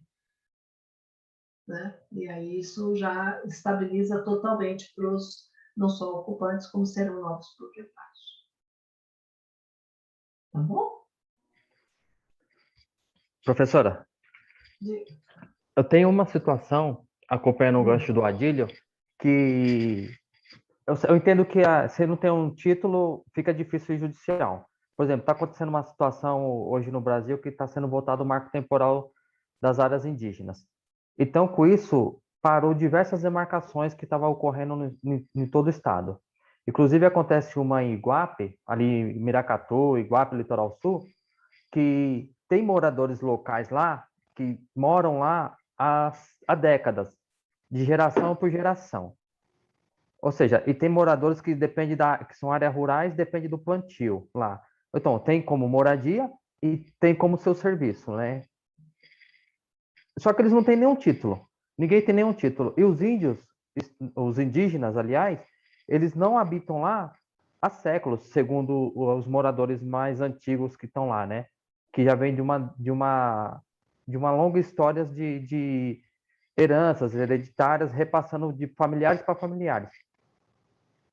É uma situação delicada, referente, porque trata de legislação específica, né, dos indígenas. Eu pergunto para a professora, caso o marco temporal seja voltado em favor dos indígenas, não seja voltado, porque se for voltado vai ser depois de 88, conforme a Constituição, onde eles estão habitados. Se não for, eles não terão direito. E se for voltado em favor dos indígenas, esses moradores que estão há séculos lá vão ter que sair dessa região, mesmo comprovando isso aí, porque eu tive acesso com alguns, eu percebi documentos antigos, documentos pré-históricos mesmo, dessa habitação precária deles nessas.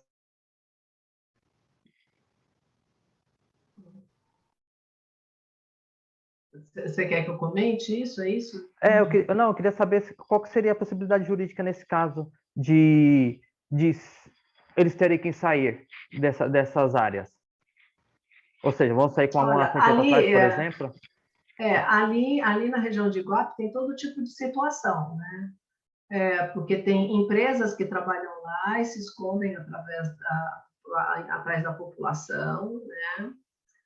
Tem gente que está lá há muito tempo, sim, tem comunidades tradicionais, né? Então, assim, é fundamental, e até porque já desde a Constituição, e ainda mais aí na década de 90, de 2000, teve toda uma regulamentação para caracterização de comunidades tradicionais, né? E eu acho que a caracterização de comunidades tradicionais dá o asseguramento jurídico para essa situação. Agora, tem gente que quer embarcar nessa onda e que não é de lá, né? Então, assim, é só ficar um pouco atento de quem é que está vindo com o discurso. Então, eu conheço a minha região, já estive algumas vezes, até para visitar algumas comunidades tradicionais. Então, uma coisa é mapear onde elas estão, qual é o perfil de atividade, qual é essa história, e fazer, porque são documentos antropológicos, tem levantamentos de provas, né? De cultura e de conhecimento. Então, tem também ali um registro histórico de algumas dessas comunidades. E tem gente que está lá só espoliando a área, entendeu? É uma área que tem ao mesmo tempo que tem uma área ambiental maravilhosa lá, né? Tem a área de parque e tudo mais. Enfim, e tem gente ali que, nossa, tem empresa querendo chegar ali, as Votorantim da vida, acabar com toda aquela região. Então, é uma área muito complicada, uma área muito complicada. Eu acho que é muito estudo de caso a caso mesmo. Verificar individualmente eu acho difícil, individualmente falando. Eu acho que é muito mais possível fazer caracterização quando se tratam das comunidades que tem lá, né? E a comunidade que eu falo não são... Eu conheci uma que tinha 60 pessoas, uma outra que tinha 80 pessoas, que do bisavô, que não sei o quê, que amanheceu, entendeu? Então, aí você tem essas caracterizações, né? Para poder manter ali, inclusive na beira de rio, são os ribeirinhos. Realmente, professora. Inclusive, eu não comentei, mas essa demarcação que está tendo lá pegou até a área de tombamento histórico. pegou praticamente uns 60% de toda a comarca ali de Iguape. E, assim, é uma situação que eu não falei também da comunidade, que é o Itatins, que tem lá, Itatins barra Jureia. Teve realmente algumas decisões de algumas ONGs que foram removendo esses moradores antigos. Depois a Defensoria entrou e conseguiu barrar essas demolições desses imóveis antigos. Só que quando isso aconteceu, já tinha demolido pelo menos 20 a 30% dessa comunidade. Tinham expulsado esses moradores antigos de lá, né? Mas é uma situação bem delicada mesmo. E, na verdade, a minha dúvida seria como ficaria, né, essas pessoas, né? Que seriam indenizadas, não seriam? Tipo, porque eles não têm o título de posse, não tem nada, é precário, não tem. O prefeito local diz que é área devoluta do Estado. A FUNAI, com o seu laudo antropológico, diz que é a área toda de preservação indígena, né, de histórico indígenas. O laudo de Miracatu, a antropóloga que fez o laudo de Miracatu, ele é idêntico com o de Iguape. Ou seja, existem diversas irregularidades, assim, no meu modo de ver, né, pelos documentos que eu tinha visto.